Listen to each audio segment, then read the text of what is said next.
Kumusta kaibigan film lovers? Kali ini kita akan bahas film psikopat paling mengerikan berjudul In a Violent Nature tahun 2024, di mana kita akan dikasih paham dari artinya sebuah pemberian orang tua.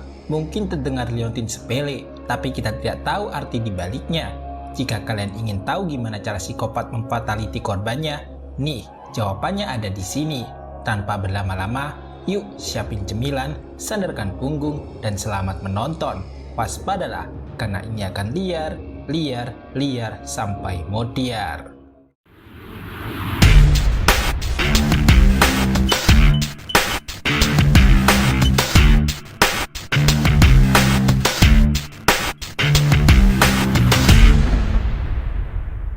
Kisah ini dimulai dengan obrolan bocah pecicilan di tengah hutan. Mereka membahas bahwa katanya, di hutan ini pernah dijadikan tempat pembantaian massal oleh orang tak dikenal. Sebuah kalung liontin emas tergantung di gubuk tua itu adalah bukti nyata bahwa berdasarkan rumor, orang tak dikenal alias psikopat itu telah disegel di dalamnya. Namun salah satu dari mereka yang tak percaya memutuskan mengambil liontin itu untuk dijadikan oleh-oleh.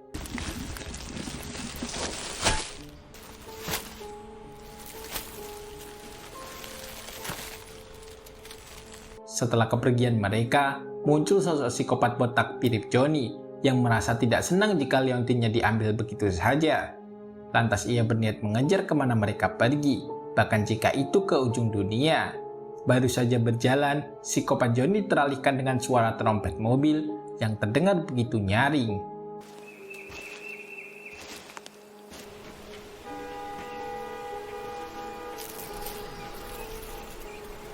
Rupanya, itu adalah suara mobil pemburu yang berada di tengah hutan. Tanpa disadari nih, psikopat yang merasa pemburu itulah pelakunya langsung masuk ke dalam untuk menggeledah. Namun saat berdiri di depan cermin, bayangan si ayah muncul, tepatnya saat memberikan liontin kepada Johnny. You'll always be our little boy, John. Take out the trash while you're at it. Rupanya, itu adalah liontin pemberian ibu Johnny yang diwakilkan oleh ayahnya. Maka tidak heran Johnny merasa marah ketika liontinnya dicuri, sebab dengan liontin itulah Johnny bisa merasa dekat dengan ibunya.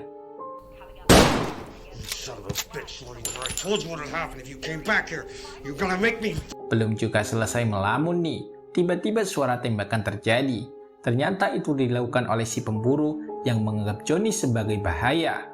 Tapi naas tembakan itu hanya berasa seperti cubitan kecil, karena psikopat Johnny kebal dari apapun. Si pemburu pun harus menerima nasibnya ketika ditunjukkan bagaimana cara menghabisi musuh yang tepat oleh psikopat sendiri. No! I didn't do anything to you! No! Namun sayang sekali, psikopat telah salah target karena si pemburu memegang liontin berbeda dari punya psikopat.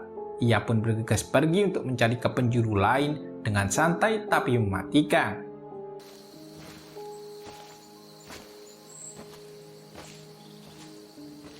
Langkah psikopat Johnny akhirnya membuahkan hasil ketika bertemu rombongan Kenji di pinggir jalan.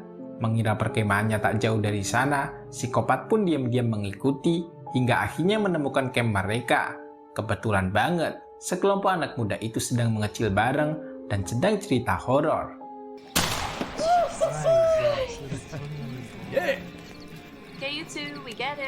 Kata Eren, dulunya tempat ini adalah tempat pembantaian massal yang dilakukan manusia kebal. Saking kebalnya, manusia itu tak bisa mati, kecuali dengan liontin emas. Sontak psikopat terkejut, karena ternyata Erenlah yang mencuri liontinnya. Johnny yang kesal segera pergi, menyiapkan diri dan akan kembali sambil membawa kejutan paling mengerikan. Yeah, we know you won't shut the fuck up about it. Good. I'm not drinking beer all week. Ketika tengah malam, Johnny telah tiba di depan kabin dan mengawasi pergerakan wanita yang sedang wudhu. Sambil menunggu waktu yang tepat, ia pun pergi memutar untuk mengikuti pergerakan Eren yang pamit buang air.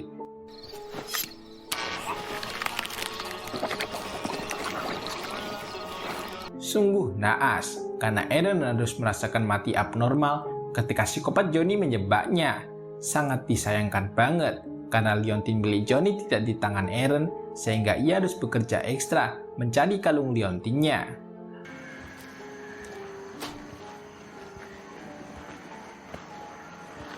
Tak berhenti di situ, Johnny membawa jasad Aaron ke tempat polisi hutan agar tak ada kecurigaan.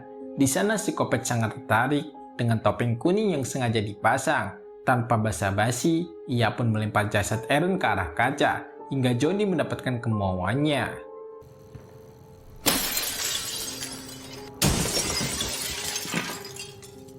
Setelah mendapat upgradean senjata, Johnny kembali melakukan pencarian. Hingga pagi hari tiba, ia bertemu dengan dua wanita muda bernama Aurora dan juga Brody.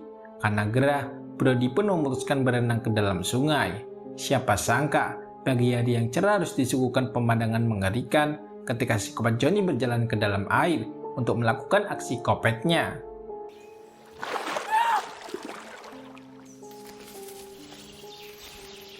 Aurora yang belum menyadari malah jalan jogging santai, tanpa tahu bahwa psikopat telah ada di belakangnya. Tanpa menunggu azan maghrib, psikopat Johnny langsung menikam dari belakang. Aurora hanya bisa terdiam kaku sambil meratapi nasibnya yang tewas akibat ulah psikopat.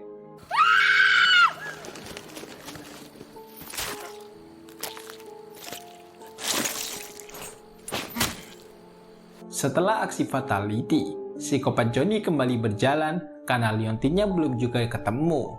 Tapi di tengah jalan, ia malah menemukan kunci mobil bersama gantungannya. Rupanya meski terlihat menyeramkan secara fisik, Johnny tetaplah makhluk biasa yang suka mainan. Hal itu juga mengingatkan akan waktu bersama orang tuanya dulu. Okay, look. I'm sorry Colt's dead dad fucked him up. Belum puas terduduk santai, terdengar suara di belakang dari Troy yang uring-uringan setelah menemukan kapak genggam. Takut senjatanya diambil, psikopat Johnny langsung mengalihkan perhatian nih agar bisa mengambil hak miliknya lagi.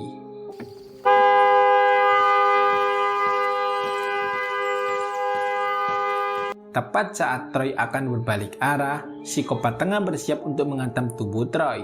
Untungnya ia masih selamat berkat tembakan yang dilancarkan oleh Evan. Keduanya memutuskan pergi sebelum psikopat semakin marah. Benar saja, tembakan tadi hanya seolah pijatan karena Johnny langsung bangun dan melempar kapak genggamnya. Dua orang ganteng itu pun harus menerima nasib tragisnya dengan cara yang tak jauh berbeda.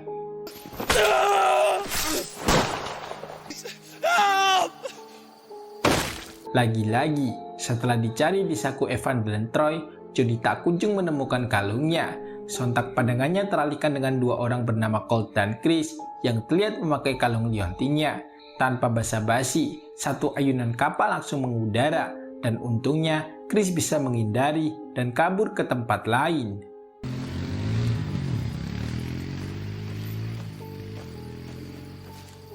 Melihat arah pergi ke pos polisi hutan, psikopat Johnny pun segera menyusul lewat jalan pintas. Hingga malam tiba di depan pos, tengah terjadi perdebatan nih antara polisi hutan dan Colt serta Chris karena mereka telah mencuri liontin psikopat. Diketahui liontin itu adalah satu-satunya cara agar psikopat berhenti mengamuk. Dan kini Ranger akan melakukan tembakan untuk menghentikan pergerakan psikopat meski ia tahu tak akan bertahan lama. And I'll do it again! Setelah Johnny terkapar, tiga orang itu langsung mendekat dengan Ranger menyuruh Colt mengikat psikopat. Diketahui bahwa psikopat Johnny sebenarnya telah mati sejak dulu dan dikubur di gubuk tengah hutan dengan kalung liontin di atasnya. Tapi karena Colt yang cupu, membuat psikopat langsung bangun dan berbalik menyerang. Sungguh tega sekali. Colt dan Chris malah meninggalkan Ranger yang tak bisa berbuat apa-apa setelah saraf lehernya putus.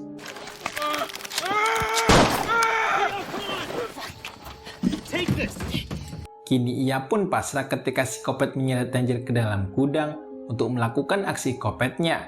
Sungguh mengerikan saat Ranger akan digiling bagai daging cincang dengan alat di depannya.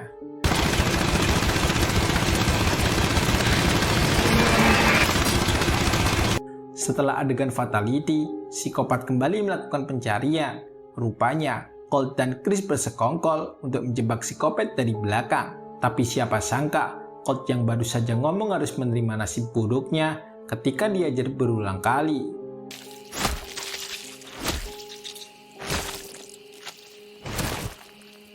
Chris yang melihatnya hanya bisa pasrah dan memutuskan meletakkan kalung liontin di depan jebakan tikus dan bensin oplosan yang semula akan digunakan membakar psikopat.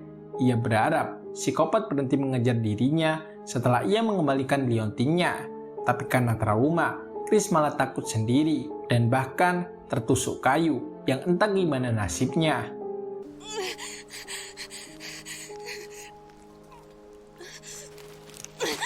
Akhirnya, Chris berhasil mencapai jalan utama yang tembus ke arah lintas daerah. Di sana ia bertemu dengan ibu-ibu koboi yang segera menolongnya.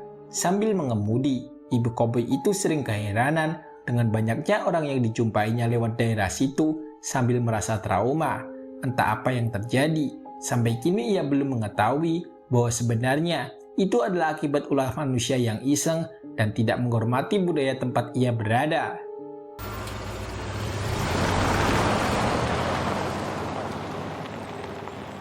Tapi tiba-tiba, ibu koboi dibuat terkejut setelah melihat Chris yang terkulai lemas.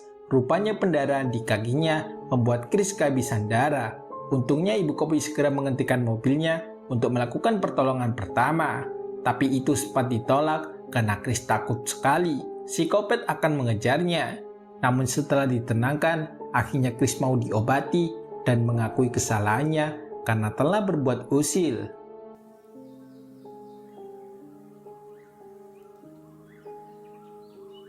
Dan itulah akhir dari film ini. Pada akhirnya, rumor bahwa psikopat tak akan marah jika liontinnya kembali akhirnya terbukti. Ini menandakan bahwa kita harus berhati-hati dimanapun kita berada. Kita tidak tahu bahaya apa yang akan menanti kita. Maka alangkah baiknya bertingkahlah secukupnya jika tidak mau difataliti psikopat. Yuk, saksikan alur cerita seru menarik lainnya. Tulis komentar di bawah untuk request film atau ide lainnya. Jangan lupa like jempolnya, komen, subscribe, and share. Sampai jumpa di video selanjutnya. Dadah!